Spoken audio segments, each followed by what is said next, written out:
Welcome to This Week in Common Sense, starring Paul Jacob. My name is Timothy Virkola, and on this podcast, Paul and I talk about the big stories of the week, this last week of April 2021, that have appeared on thisiscommonsense.org. Thisiscommonsense.org is the website that Paul has been writing for daily since 1999. So, what are the big stories of the week?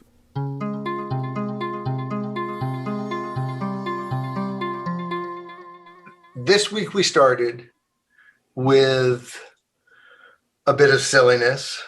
We might headline this story, "Who You Gonna Believe, the Mainstream Media or Your Own Eyes?" And because we started with our own eyes, and it wasn't just a little bit of talk about what happened in Columbus, Ohio, with the 16-year-old who was shot and killed as she was trying to stab another, I don't know if it was 16 or what age, but around the same age. There's a little more coming out now. We did this on Monday, about her being in foster care and other things. And it's just a huge tragedy when someone that age dies. It's a tragedy when anybody dies, but especially that age. And there does seem to be some scuttlebutt that she was being tormented, that people had come to her house to harass her and so on, that she was the one who had called the police. Although I don't know if that is yet established or not. But anyway, in all the spin, it's hard to get details. This was a story that we saw spun for the time period it could be spun as one more police killing of a Black person. And in the end, I mean, it's still just horrific and terrible, but it is a policeman acting, as far as I can tell, and I think most people who watch the video, acting quickly in a way he has to, and shooting somebody dead because that person is about to plunge a knife into somebody. And I Googled knife, mortality from knife wounds, and quickly came up with a study that showed it's not funny. It's just it's kind of pathetically sad. And I didn't hear it mentioned anywhere in the media. In fact, of course, after this happened, you had Joy Reid, one of my least favorite people in the whole world, on MSNBC, talking about kind of the wonders of youthful knife fights and how dare they get in the way of a little, like, what is it, West Side Story or something, but West Side Story ends like Romeo and Juliet with keep people dead. And so it's like they don't get it. Anyway, your percentage chance of dying if you go to the emergency room with a knife wound is about the same as if you go to the emergency room with a gunshot wound. So just FYI, if you were planning a friendly knife fight tonight, you might want to call it off. Nerf baseball bats might be the thing to use. Anyway, but the real tragedy behind the tragedy and the ongoing, I don't know if tragedy is the right word, but the ongoing just fissure in our society is that we have a media that the media is supposed to, or at least portrays itself as the watchdog of politicians and the political sphere and everything else. And we need a watchdog of the media more than anything else. And of course, they've got their fact checkers. But of course, the second they had fact checkers, we all realized we really need some fact checkers, because they're all over the place with saying, yes, technically true, but false because, and then spinning it one way or the other. Anyway, this Columbus story, thank goodness for the police camera. And there was other camera and footage that came out that wasn't just police footage. There was neighbors and others that also lent more information to this story. We have to be careful because pictures are more powerful than words. And if there are pictures showing one thing, even if we find out information that kind of cuts against that, it tends to hold some power. So let's take that into account. But these videos are wonderful. It's allowing us to see things that we as the public have every right to see. And we've got to get a handle on it. And thank goodness for the quick release in Columbus. But we've got a judge in North Carolina. They're trying to release it, and the judge is blocking it because in the state of North Carolina, the way they've written the rules, and rest assured, everybody out there, nobody in politics cares about anything but the headlines. So once they've got the headlines, if they got victory on some issue, they never give a hoot 1 second after that. It's like they keep talking about we need to have more use of the gun database, the gun registry, I'm not going to get the right term, but you know what it is, this big thing with a whole bunch of names of people who aren't supposed to get guns. Well, they get them anyway because they don't feed, the military has been horrible about transferring their information. The shooter a couple of years ago who killed 20 some odd people in Siloam Springs, Texas, should never have gotten a gun, but he got it because the military said, we're not sending stuff to the big computer in the sky that has this information. And so when people are out there advocating for different changes, we have to realize as citizens, they're not very good, responsible people, and they're not going to follow through on stuff. And so we need to take that into account. And I say that because all over the country, in a wonderful wave, they have started wearing police cameras, and there's been new city council resolutions and ordinances and this and that, and it's great. But frankly, unless they write the rules in the right way, it doesn't help much. We, my organization, Liberty Initiative Fund, partnered with some folks in Ferguson, Missouri, where the Michael Brown shooting, which was kind of the first major one that got this kind of publicity, happened.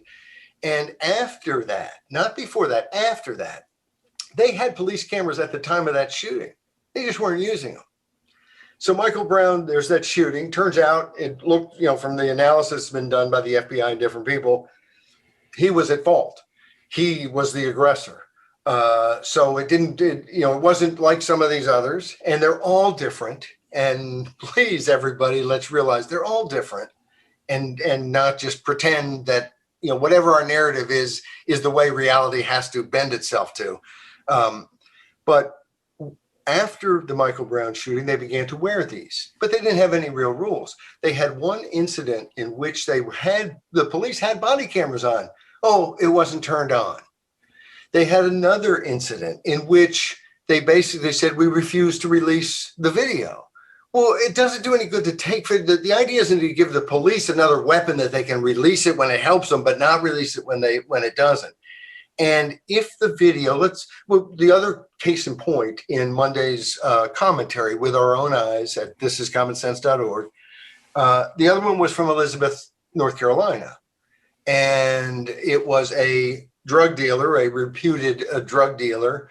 And of course, I think drugs should be legal, and that, we should treat them as a social disease, not as a criminal offense. So here'd be a case in which the police wouldn't have to worry about it. And a lot of these people who are selling drugs now would have to go get another job because, people who were selling drugs would be people who worked in buildings with nice little, stairs coming up and signs and all kinds of things. So in this, I'm going to lose my train of thought. Where am I going here? The Elizabeth City, North Carolina incident. So in Elizabeth City, North Carolina, the county officials, not the city, are coming in, SWAT raid. They've got a drug dealer. They're going after him. Apparently, he resists arrest. Apparently, from what's been said by people who saw bits and pieces of it, what the police showed the family and other people who've commented, it was a very quick execution, meaning something happened and boom, there were a bunch of bullets flying and he was dead. Although I think he then was able to escape a little ways before he succumbed to his injuries and died. Here's the problem with all of this. Maybe it was a horrible execution, and maybe people would rightfully be awfully upset. we have seen cities burn. We saw Ferguson, all kinds of buildings burned out and destroyed. We saw other violence, other places. Having film would have, I think, helped, not hurt. People are taking the worst, and especially if you won't show them. What does that say? The video I always think of is the video in Chicago, and I'm not going to get the guy's name right, so I'm not going to try. But he had a very big knife in his hand. And so the report was he was shot, but he was armed with a knife. Once you see the video, you see all these police in the street. You see him walking away, angled away from police with this knife in his hand, held low, not in a threatening manner. And you see one policeman fire 16 shots. 16 shots. And I don't know, I can't remember whether he hit him in all 16 or whatever, but he was hit multiple times and killed. And Rahm Emanuel, who was mayor of Chicago, held up the release of that tape for a year or more to push it past his reelection campaign. Disgusting. And that Rahm Emanuel can show his face in polite company. Of course, he couldn't run and win another term for mayor, but that even show his face in polite company is sad. Anyway, this isn't an anti-Rahm Emanuel commercial, although if someone wants to pay some money, we'll do one. But anyway, this is to say we cannot trust them to do the right thing. We cannot trust them to do the right thing. And we have to write the rules. And that's why in Elizabeth City, they need new laws. There needs to be the ability to go to court and protect privacy rights. Anything, hey, it's America. Everything's going to get litigated. But the onus ought to be on people who want to stop the release of this video. And there's all kinds of rules. I invite people to look at the rules that were written in Ferguson. ACLU has come out with some rules which are good and are similar to what was written into the Ferguson law. And this is something that is very important. But like so much in our society, it scares me how out to lunch, how asleep at the wheel we are, in the sense that all these things get passed and all the good people out there see it in the paper and in their mind they're clapping, that's great, what's happening next? And it's BS. It's like years ago when they passed the eminent domain reform. Eminent domain, they're grabbing people's property and destroying neighborhoods to hand to some big corporation to build some big new thing that's going to give them more tax dollars. It was happening all over the country. It still happens a lot. But in Tennessee, they passed this bill that was going to take care of that. And of course, I called somebody down there. I think it was Drew Sullivan who was down there then. And anyway, I said, "Hey, this sounds really good." He said, "Well, what are you reading, or what are you smoking, or something?" Because he said it's not. It doesn't do anything. It pretends to do stuff. And they passed it, and it had big headlines about the reform. And 6 months later, this Economic Development Corp is trying to grab some private property and flip it to somebody else for more tax dollars. Somebody who can build it bigger and better. Sorry, you didn't really own that property. And everyone's going, what's going on? And of course, anyone who was in the know knew nothing good had really been accomplished. That's the way it is on almost all of these police camera measures around the country. The rules are not there to make it an effective reform. And so we've got to go get the rules written, either by city councils or by initiative. At most of the local levels, you could do it by initiative. A lot of the states you could do by initiative. But it's a big problem. And again, it's not one the media is talking about. Our media, our politics, it's all this national game, red team versus blue team. Here's the issue today, the game for today. Who wins the game? Now we move on. And when I say now we move on, they move on. And it's just nothing really happens. It's a big problem. Our Tuesday's piece probably got the most positive responses on the website, most argument on Facebook. It was race, ignorance, and racism. I will note that most of the pushback on this was not pushback on this commentary. And this commentary was about two things. One, a column in the Washington Post talked about the fact that the tax code is racist. And then also in Virginia, the Department of Education has decided that people should not be in separate classes for higher mathematics until 11th grade. No longer in 9th or 8th or 10th, not until 11th grade. We want them to wait and be in the same classrooms as people doing basic math. And we want, and you know, there's a little bitty argument there to say, you know, they may help some of the other students who are learning stuff. Well, then maybe you need to pay them a little bit of the money that's churning through public education if they're doing the educating. But I could see that. I mean, you can, as a teacher, you can create a situation in which students are helping each other and working together, and all kinds of things can happen. I don't think that's the impetus of this. In fact, they don't even say that's the impetus of this. They are pretty straight out that the impetus is that people of color, and of course they're lying or they're playing it. I hate the whole people of color because there are no black people or white people or yellow people or red people. We've all got these different shades of color that I don't even know the names of. I mean, to be honest with you, chartreuse or something. I don't know. I don't even know what that is. That a red? Chartreuse is a greenish yellowish color. That's what I just learned. Well, here's the upshot, and please go read Race, Ignorance, Racism, Tuesday's commentary at thisiscommonsense.org. But the real upshot is this is a statewide education policy. It hasn't been fully implemented, but it is the policy that they are attempting to implement.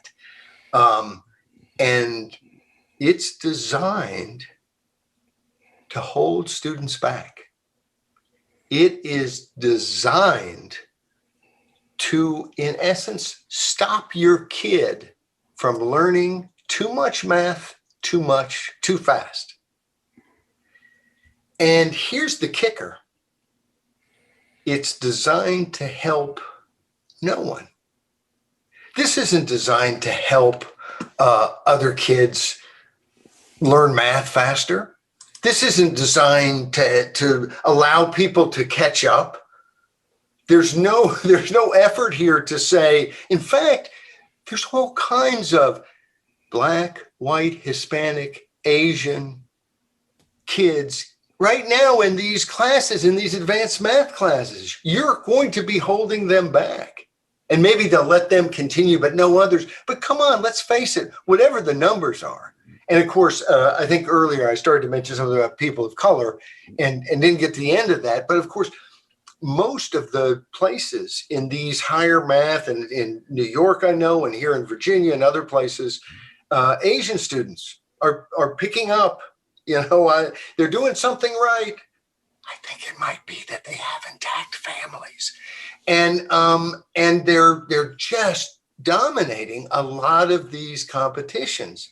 Now, how you argue that that's white supremacist or that that's somehow holding people of color back, it's, you know, you're being ridiculous and you're playing games with what a person of color or is or isn't. The bottom line to all of it is this is the worst nightmare of what trying to fix racism could possibly do. This is to hold everyone back to be the same. And if someone gets a new idea, to hit them in the head real quick so that next person gets an idea, we'll hit in the head, we'll all be at the same spot. And it misunderstands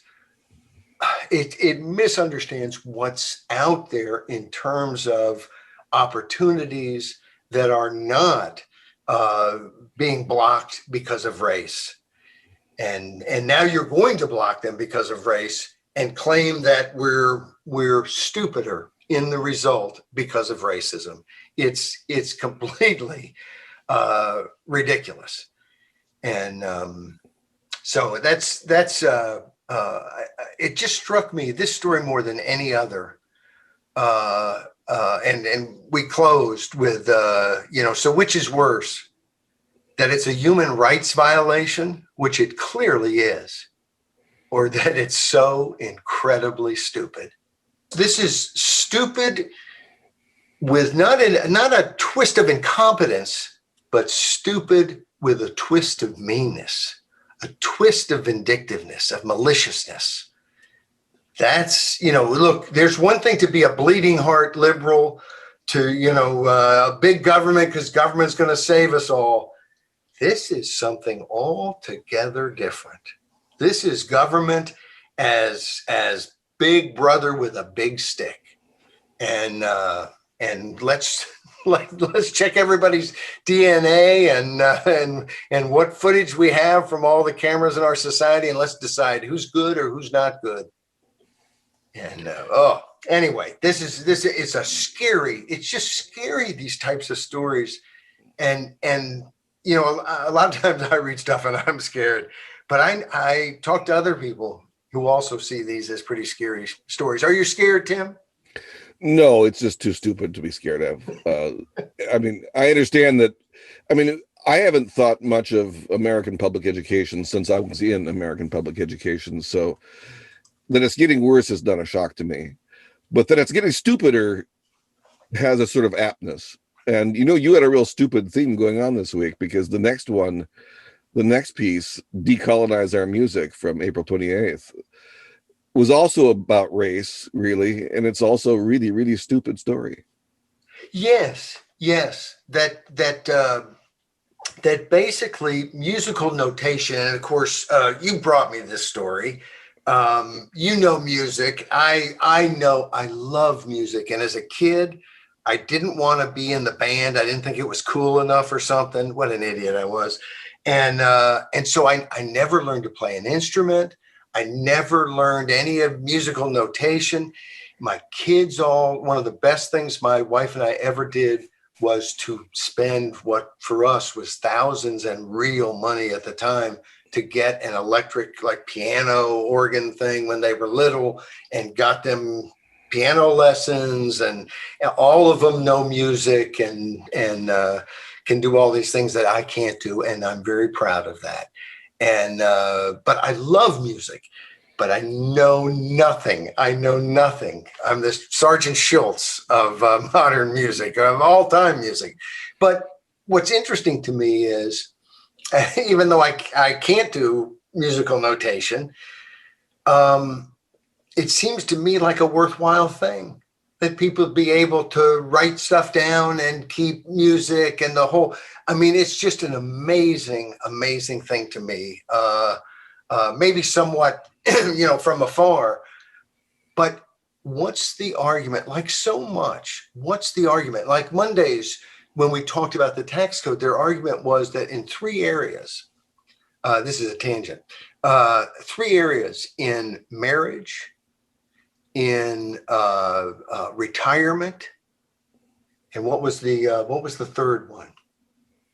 Oh, I'm going to sneak back there and just check real quick. What was it? And I already closed it, so I can't really easily. Yeah, I thought I'm throwing curveballs now. Yeah, going back. Home ownership. Home ownership was the other one, and of course, in all 3 of those areas, there was nothing. You could argue against the marriage penalty if you're not married. The different ways the tax code does it, but nothing related to race. Get married more if that's the right way to do it tax-wise. I don't know anybody who's doing it that way. And then home ownership, there was no, although, if you're trying to block someone from getting a home ownership, which I think laws at different times did, well, then sure, those laws need to be torn down, and the people who did them may be remembered. But it's, again, in this case, you ask, what is the racism. Why is musical notation racist?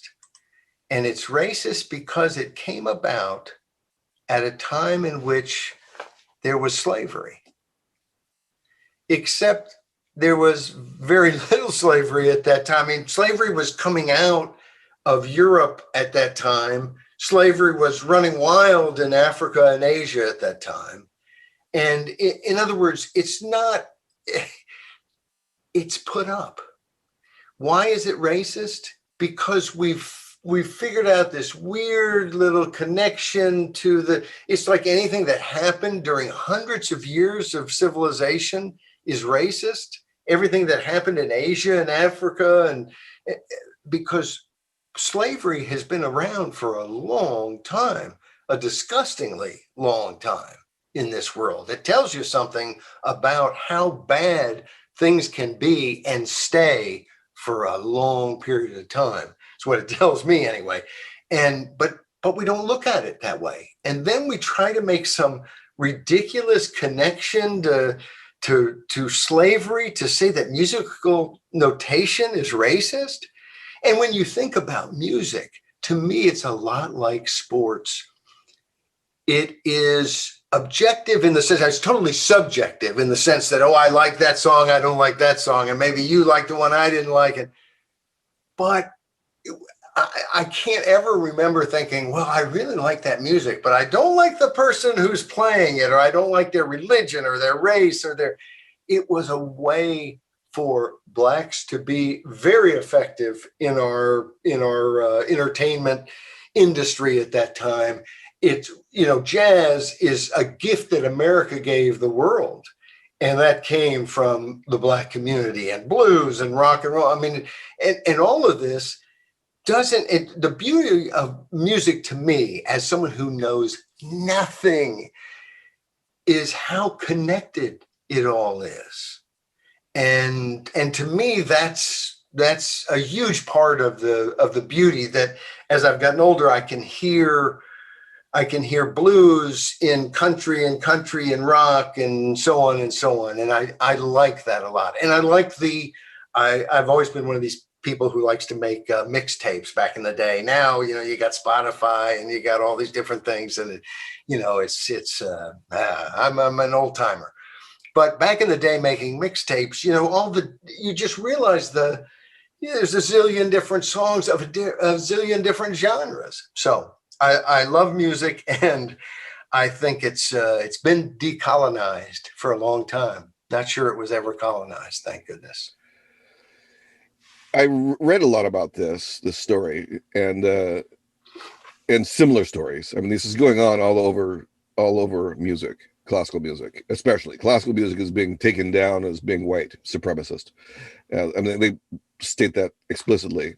And I stopped even talking to young classical music fans, basically, because they seem to me to be crazy. I mean, I'm a classical music fan. I mean, I like music from all around the world, including India and Java and Bali and places like that. But that's not quite the point. What I want to know this is about the Oxford University, this little fracas right here, the one you talk about. Why wouldn't the same critique apply to writing?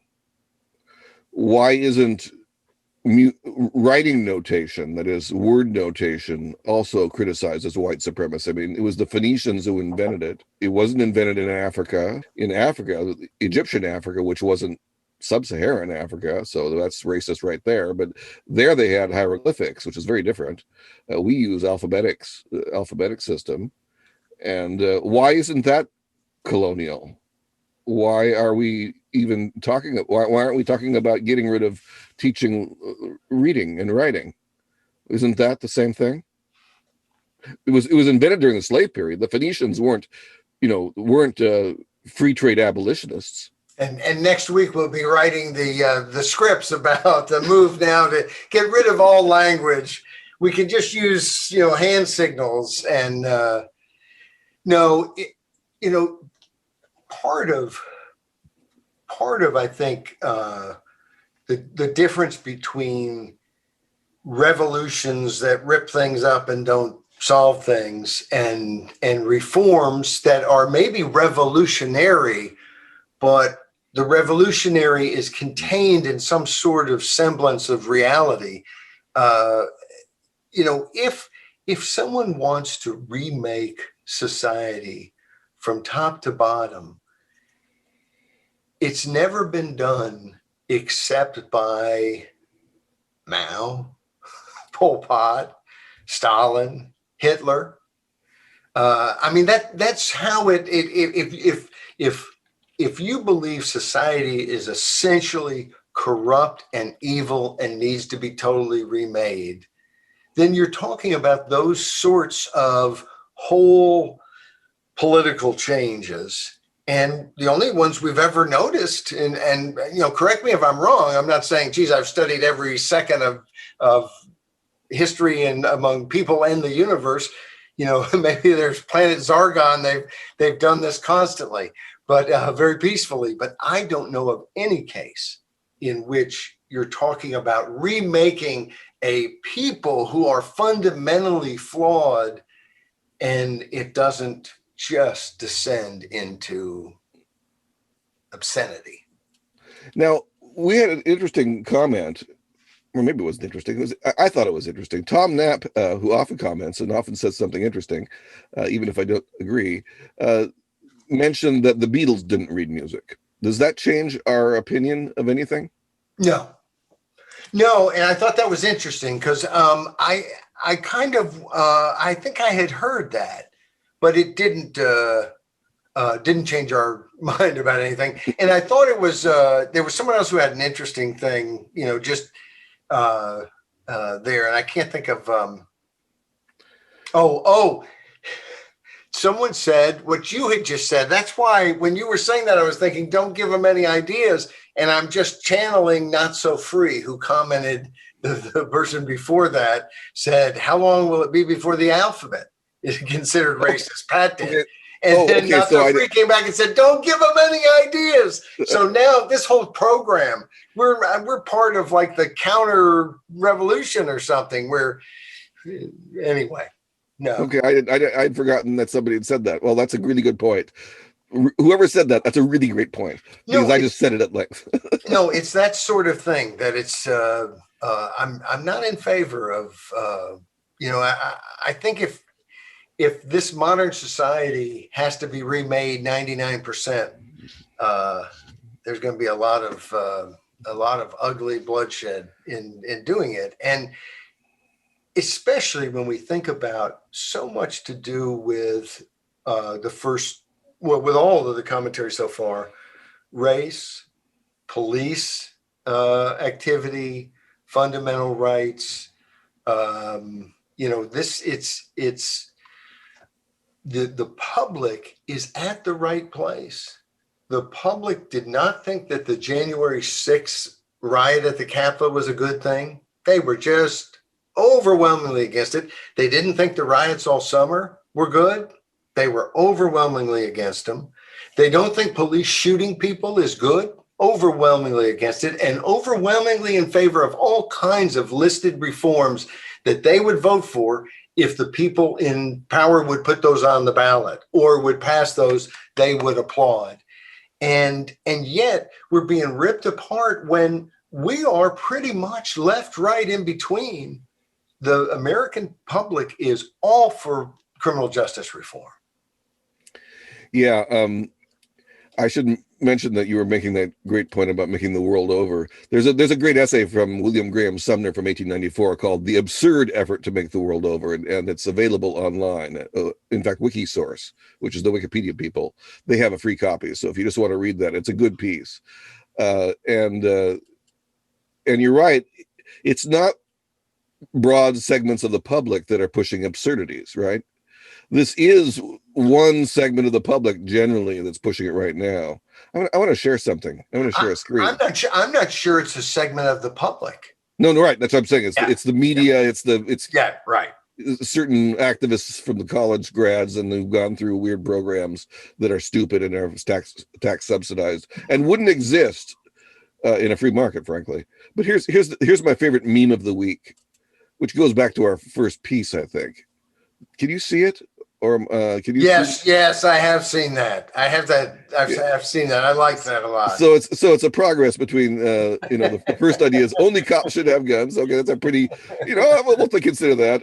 No one should have guns. So we're getting somewhere now. Defund the police, and then finally let the kids stab each other. To me, that was one of the great moments of our time. It's funny because throughout all of the last few years, this idea that what do we need guns?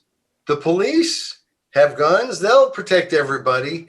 And then, of course, this last summer, where we don't need police at all. And I know that a lot of people who said defund the police, they just meant take a little bit of that budget and put it here or there. But I know a number of them who know they meant to completely defund the police and not have police. And it's kind of a radical, anarchistic type idea. Not a very good one in my mind, but it's there are folks who are pushing that sort of idea, and they're the same ones who would tell you that the government somehow should get guns out of everybody's hands. Well, you don't have any police. There are people, most of the times when there's a mass shooting or something else, it's someone who got the guns legally in a way that even when you pass the laws you're saying must be immediately passed because of it, wouldn't have had any impact on it. Or they broke the law to get the gun. They stole it. Or they went through the database and somehow their name wasn't in it, even though it was supposed to be in it, because the military doesn't send data the way they're supposed to, and nobody follows up with them. Anyway, we constantly have this situation where there's no real follow through, and I've lost my train of thought.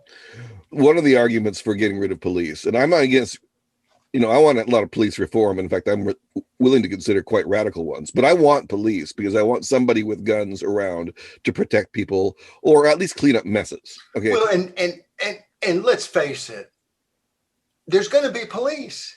Yeah. Because unless you make it illegal to have police, and then there's going to be something close to police who goes as close to, they can't have a gun. Well, then they'll have a big stick and I'll hire 3 more of them. In other words, people with money are still going to spend that money to protect what they have. And the difference is we have a society in which even poor people are, at least theoretically, being protected. Their stuff's being protected. And so if you're for getting rid of police in terms of public police, all you're really saying is only the rich should get police protection because they're going to get it. And frankly, I'm not rich. I'm going to get it. I'm either going to go buy a gun or I'm going to join some group of people. I'm going to find the best way I can afford to protect me, my family, my property, and so is everyone else. So you can kind of do we don't need police, but there's going to be police. The question is public or private, and who controls them. And I think it's not a bad thing. I have nothing against private police as long as they follow all the rules, but I don't think that they should be empowered in the way that public police have been and should be. I mean, there's a different thing. A private policeman can't come show a warrant and come in my home, and a public policeman could. And so I think, I think anybody who's looking to somehow say get rid of police is silly. And what they're really saying is let's take police away from poor people. And almost always they're saying it as advocates for poor people, because that's who will lose police protection if you were to end public police. Yeah, it gets very strange because one of the arguments is that what we really need is more social workers. So when that stabbing incident, we should have sent some social workers. And I've even known social workers I've liked and admired, but I would never go to a social worker in a knife fight. That's an absurd idea. But these same people are the people who don't believe that you have a right to defend yourself. Many of them are the same people who don't believe that you have a right to stand your ground. They don't believe you have a right to shoot anybody on your property if they come in the middle of the night. So they have another agenda going on here. And I think it's largely disarmament so that they can have their own special police force that comes in at the last hour and then rounds up all their political enemies and puts them in gulags. I mean, I think these people are basically communists. Now, I'm willing to be corrected, but that's why I smell commies is when I hear that. I don't smell anarchists, though it sounds anarchistic. No, I think you're right about not that that's everybody. I mean, there's a zillion people out there, and I'm sure there are some people who view it in a way that we wouldn't say that. But I think you're right there that this whole thing is about how to give the government a lot more power. And so there's nothing anarchist about that, just nothing anarchist about giving the government a whole lot more power. And at the end of the day, the media spokespeople for this movement, the political spokespeople for this movement, the loudest voices in this movement are communist and are for a huge government that makes all the decisions and makes decisions like the government in China makes. And of course, we've talked many times that the government in China is not really communist, it's more Nazi, but it's totalitarian. And that's when people are pushing that, there's not even a smidgen of anarchism in totalitarianism. And that's what you see, like this decolonized music, this whole thing that everything is racism, the critical race theory in the schools, that somehow our kids are supposed to sit there and be told that they're part of like an evil race. It's just, and look, I have no problem. You don't have to teach my kids about any mistakes that the United States of America has made, because I've got the whole list and they're going to see it all. And I'm going to go back over it probably a couple times. So no problem there. But this sort of thing it's frightening because it is associated with such evil throughout history and throughout modern history. This is like the Chinese Cultural Revolution, and there are a lot of people dead in that, and a lot of just viciousness, and these sorts of things also get privatized and weaponized. A lot of the viciousness that happened in the American Revolution was social, personal vendettas that someone saw an opportunity in a wartime situation to take advantage of. That's what the Japanese internment in the United States of America is all about, is that some really sick, rotten people in California wanted to steal the land of Japanese farmers. And so they got the right political people together and they got a program going, and they literally just tormented these people and stole their stuff. And it's a real stain. And so, you have to think too that we're creating a dynamic in academia and other places where you better chant the loudest and be the most woke, or your position you might not be in your position any longer. And all of it is terribly frightening. And I'm sure we're going to be talking a lot more about it, because it's as ridiculous as it is, it keeps it coming. And it is a plan, according to Yuri Bezmenov. I don't know if you've ever seen the Yuri Bezmenov interview on YouTube. He was a Russian defector who worked as a Soviet disinformation artist. And he said the plan of the Soviet Union was to use race and similar topics, racism as a topic, to get Americans to hate their own government and their own society so that they could weaken the United States and thereby conquer it and turn it into a communist society. That was the plan. And I have this idea, and we have some reason to believe it's true, that the Chinese Communist Party has been funding a lot of the activism on the left that is of this variety. And to me, most of the time I take this as so stupid that I don't even pay any attention to it. Most of the time I just regard everything on the left as so stupid that I don't look at it. But it is part of a scheme. I don't have any idea who's funding and whether the CCP, the Chinese Communist Party, is funding, but why wouldn't they?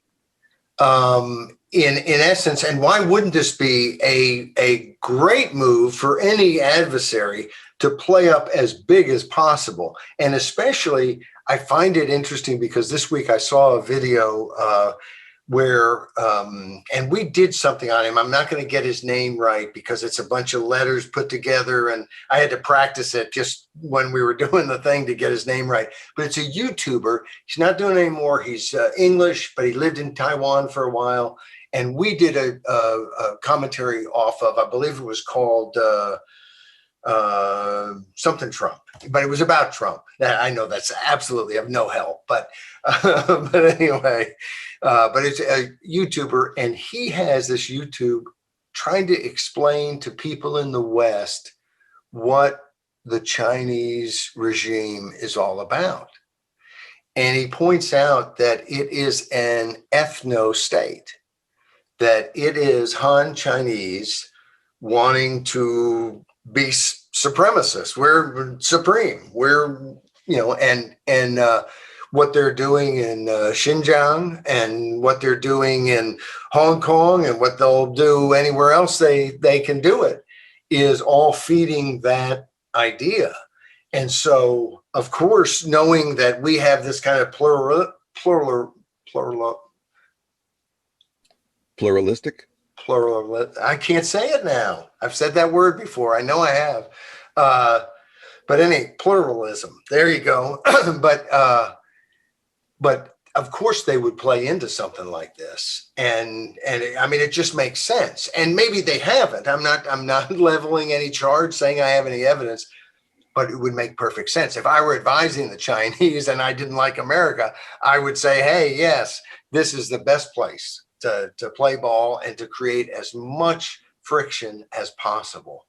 And I don't think it's, the funny thing is the civil rights movement was a heck of a movement. This movement, I don't see it as the same sort of movement. And there is a huge criminal justice movement out there, but this critical race theory and so on, I think, most of the people I know, white and black, think that this is insanity. Oh, yeah. I mean, once again, your theme is common sense and common people who aren't in a movement as such are, Right. This is all a non-starter for them. But it's hard to keep track of these weird movements that become viral. It's hard for a normal person to do that because it just, well, for one thing, like I just admitted myself, I mean, it's hard for me to even listen to these people. They're so stupid. Our ideas are so dumb that it's, I mean, do I want to spend an hour or two to read their treatises, or 10 hours or 12, and then write a full critique? Right. Not really. But instead, so I make fun of them at length, and when I see their arguments, I dissect an argument in front of me. But I'm not going to go out there and eagerly read through the garbage coming out of women's studies and ethnic studies and these various studies programs in colleges, most of which are taken over by cultural Marxists or whatever you call those people. Right. I mean, all of them need to be defunded. I am willing to say that. I think that there have been some defunding. Funded by people who don't want to fund them. Well, I think we should stop. I think the federal government should not subsidize any students going to college. It should stop. Is that there should be no Pell Grants, there should be no guaranteed loans, all that should go. And all of a sudden, all these problems would fall away because there's not going to be I mean, are you going to spend money to get your kid indoctrinated into Marxism or Maoism or something? Well, it's the sort of thing too that not to get on a long tangent because we should do the last two and be finished, but college cost so much, and It's because they've thrown all kinds of money at it. And they don't ever seem to figure out that they are the problem. And it's created a situation in which, oh, you need government help to go to college, because they have created a situation in which you need government help to go to college. Yeah. When I was a kid, when my dad was a kid, my mom was a kid, or a college kid, you could work your way through college. It's almost impossible to make the kind of money to work your way through college. So it's a huge problem. And at the same time, if you've been on a college campus, and I've had reason to be on several, because part of that money is my own, and not just through tax dollars, but through writing checks, they are building like nobody's business. It's just buildings going up left and right. And so, education is booming, it seems like, but it'd be a different thing if, and I think you'd still have education, but at some point that bubble could sure burst, because already one of the things you have to look at when they're talking about all these people suffering from the student loan debt, it's either worth it to go to college, to spend that money to get that degree and that knowledge, or it's not worth it. And when you say those loans should be forgiven, what you're saying emphatically, inherently, is it's not worth it. You were tricked. You were lied to by public officials who pretended that college education was worth it. Now, maybe it is worth it, in which case there's no way in Hades that you should be getting some subsidy. And of course, they shouldn't get a subsidy anyway, because sometimes you make a mistake. And I'm sorry you were defrauded, but the person who didn't go to college should not have to pay extra taxes so that you got to go to college. Anyway, we digress, but we should jump to what I thought was interesting, just because I think back to 2003, and that is Thursday's commentary. Pauls don't like recalls. Politicians hate the recall process. And the truth is, the whole establishment doesn't somehow like it. Now, I haven't heard as much about Newsom's recall in California. And we did this story because, of course, it looks like they've got all the signatures they need. Newsom is going to be up for recall. And the recall could fail and he could stay, or someone else could be the next governor of California. And all those people petitioned to get onto the ballot and so on. It's an interesting process. But I think back to, and this piece didn't really think back so much. If you look at it, it's basically that a senator,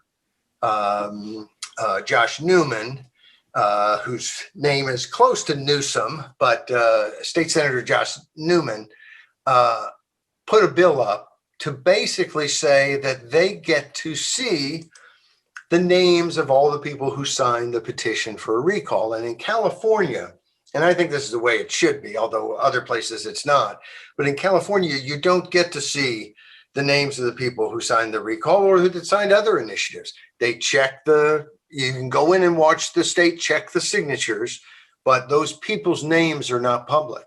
So you can't go and call them or, spray paint their yard or their house or whatever. You can't harass them in any way because you can't know who they are. Now, other people say, oh, they should be public. We have a right to know. That case went to the Supreme Court. Citizens in Charge Foundation was on the side of Doe. What was it? Doe v. something. But anyway, where we believed you shouldn't have to be public. And the Supreme Court ruled that you do have to be public. So if someone were to, now they don't say you have to, but they basically said that Washington State's law that allows people to see the petition signers is constitutional, that you don't have to keep it secret. I should have said that the other way. So it's that you don't have to keep it secret, but in California they do. And what Josh Newman, state senator, was saying is you ought to be able to see who it is. And of course, part of the problem is when people go to like try to get people to take their name off, and there is a process in California. If you sign something and you later decide you don't want to, you can contact the county registrar, and there's a process that's not too cumbersome to take your name off that petition.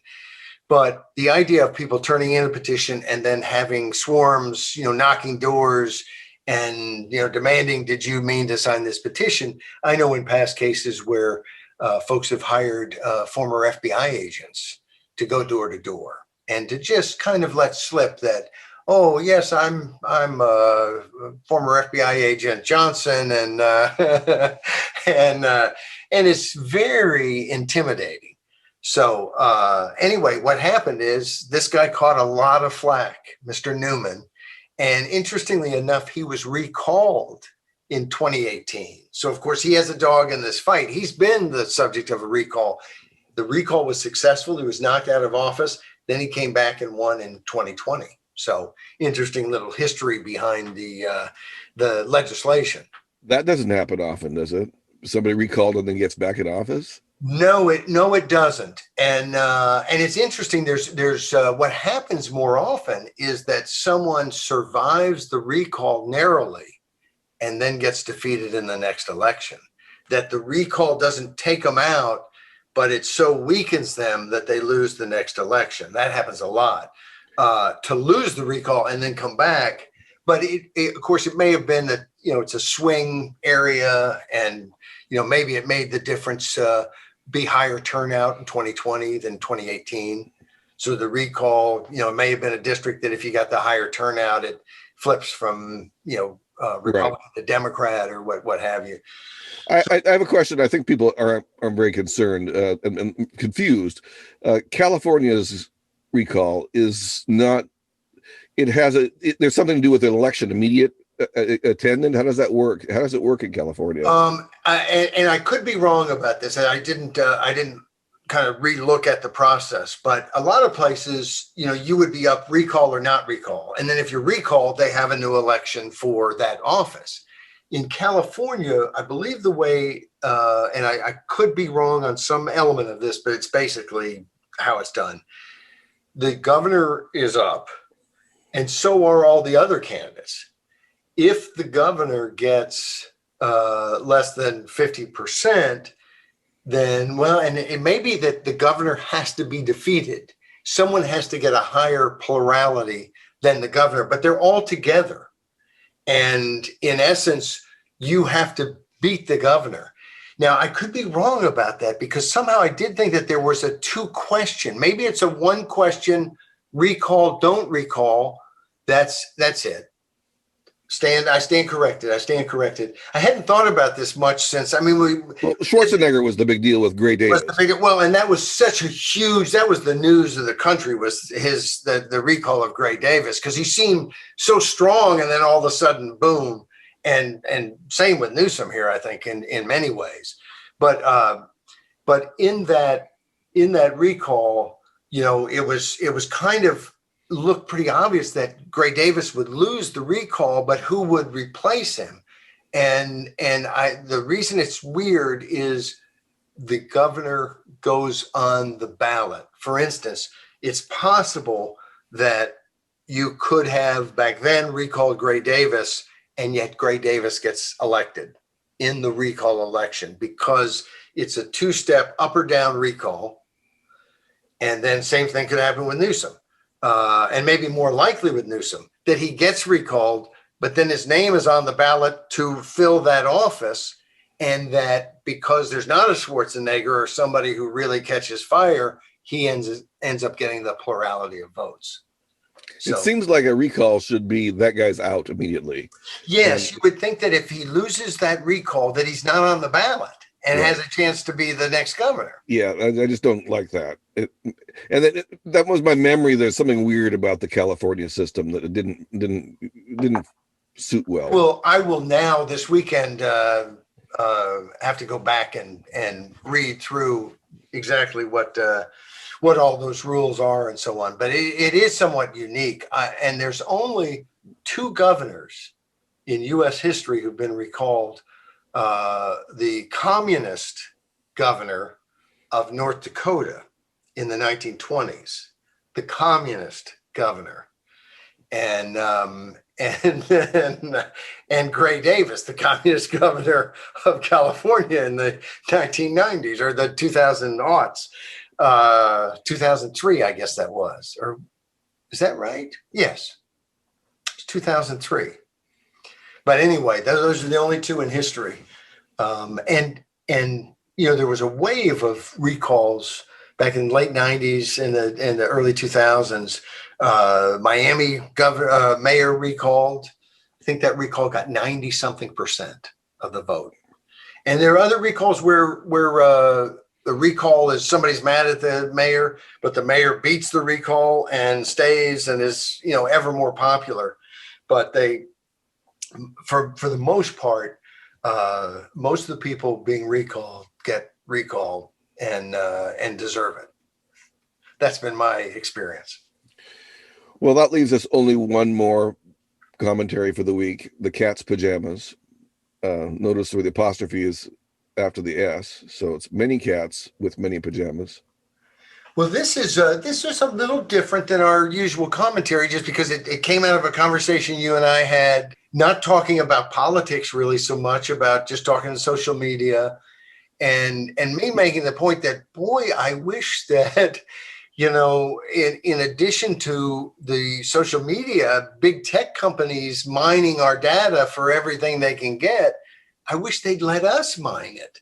And of course, what I meant by that, and you immediately picked up on it. Yeah, that's exactly right.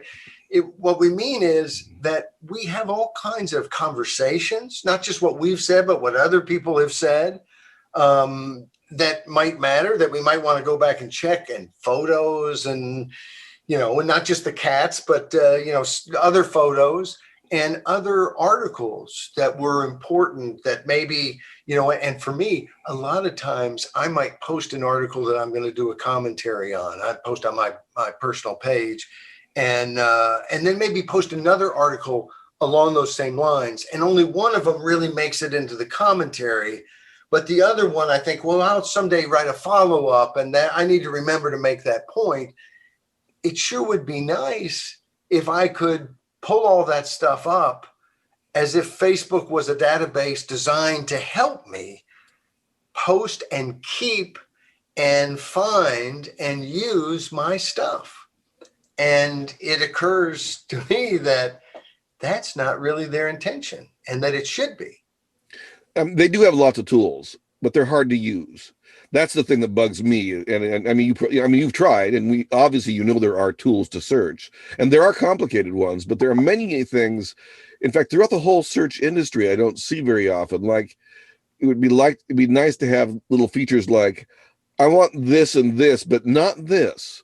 I don't see that on Facebook anyway. So there's a lot of little tools that would be very easy to find things if they had them ready at hand. A friend of mine taught me how to search, and I've already forgotten. That's why I have to text him and say, "Can you tell me again how to?" But he taught me how to search for stuff where you're searching. It's got to have this, but it also could have other things. Or anyway, but I used that for a while, and of course, then it wasn't as necessary, and then of course I forget. But there are some important ways that you can narrow your searches, and but the difference between a good like Washington Post, local paper, I go to their website and want to find a story, and sometimes I can't find it. It's almost as if they've got someone at the Post going, let's make sure Paul Jacob cannot find this story because he's going to use it against us. And anyway, but sometimes I'll search Google to find the Washington Post story instead of searching the Washington Post search. And that says Google has a lot better search than the Washington Post has, and that they don't view searching their website as something they really seem to want to facilitate very much, or they'd have a better search function. Lots of things need fixing, but I think fixing this podcast would be to stop it. Yes, I think so. I think we've done our job, and we will be back next week with more common sense, hopefully, and maybe we can even find some common sense out there in in American politics and bring that too.